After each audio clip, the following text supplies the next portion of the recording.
again, people, I have not been watching Raw. I've been on the Underground Railroad. I'm still on that journey. But like I watched the clip that Charlotte had with Bailey, like when they had that encounter. Is it just me, or is Charlotte really starting to look like the person out of the four horsewomen who are the stars, and everybody is pretty much just Charlotte's bitches during her title reigns? See, It's starting to be very apparent. I don't want to go that far to say that because Yes, they are. the jury remains Going in. out on Bailey. She has not been Yeah. officially established on the main roster quite yet, so I don't want to go too far in saying anything about Bailey at all. And as far as Sasha Banks is concerned, she's getting some very high profile positions, and I don't think that she loses anything with losing to Charlotte. Of course, she would have gained immensely from it, and it would have solidified, that would have been like a career defining moment for her, and that big atmosphere of the first women's main event for a pay-per-view, the first ever Hell in a Cell match for women, and in her hometown. That would have been a great moment that you can look back up from a historical standpoint and say, yes, this is one of the best moments of Sasha's career and all of that good stuff. But I don't necessarily think that it makes... Maybe it just happens that way. I'm sure we can look over history and look to certain matchups between top stars, and you look at one person and this person loses to the other person, more often than not. I think doesn't something like that exist between Stone Cold and the Undertaker, I think? Is it Yeah, I'll tell you. is it I'll tell you one thing, like Undertaker loses to Stone Cold all the time, or Yeah, something yeah. like There's that? something like the ratio is like what, one victory every 12 losses or something like that. Yeah, I'll tell you one it just thing, though. happens that way sometimes.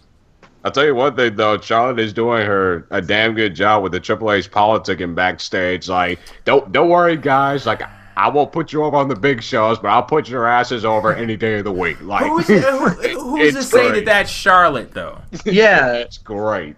Remember what her last name is? Are you sure that's Charlotte?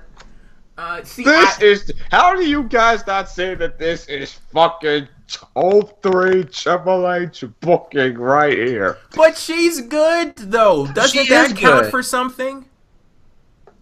That should count for something. And I almost fell into that trap too, because someone posted a comment on my Hell in a Cell review where they said something to the effect of basically Charlotte and politics and things like that. And I've been trying to give her the benefit of the doubt. I'm like, you know what? I'm not going to talk about this because like it is what it is. But I posted on the in response like, yeah, I try to give her the benefit of the doubt, but it's getting harder and harder.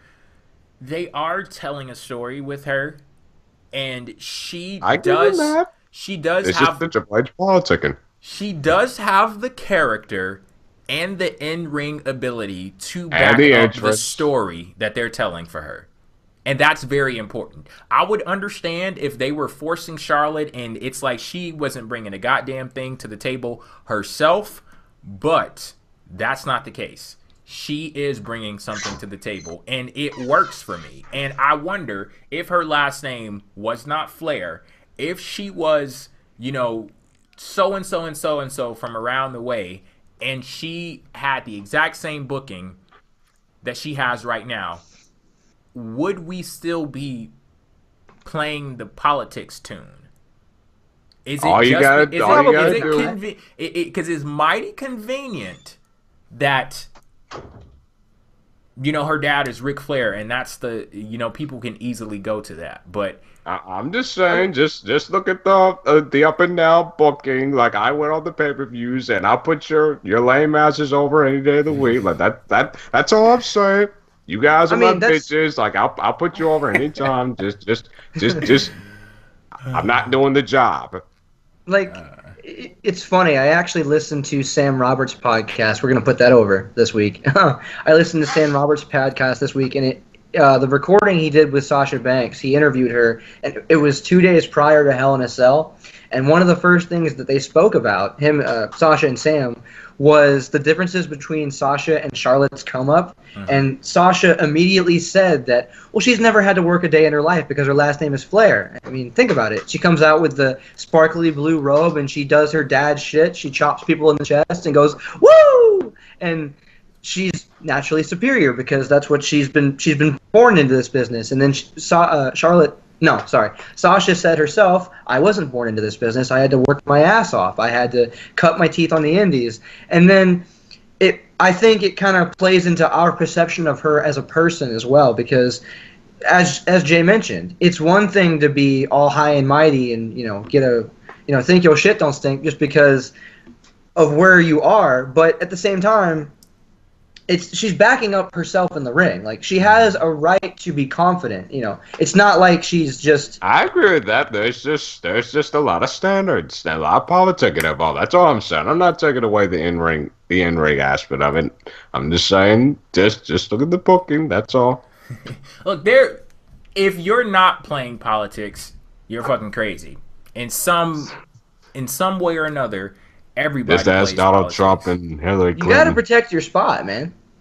But I don't I don't like this at all, because this is way too convenient for people to just write off. And I understand, Cass, that's not what you want to do, but it's so easy to say, oh, well, yeah, that Ric Flair is her daddy. That's why she's at where she's at. Of course, he provided her with an amazing platform for her to build a character, and a spotlight is automatically on her because she is Ric Flair's daughter. But when the light is shining bright on you, you got to show up. Whatever it is that you're bringing to the table, that counts for something. And I think that Charlotte is bringing a whole hell of a lot to the table.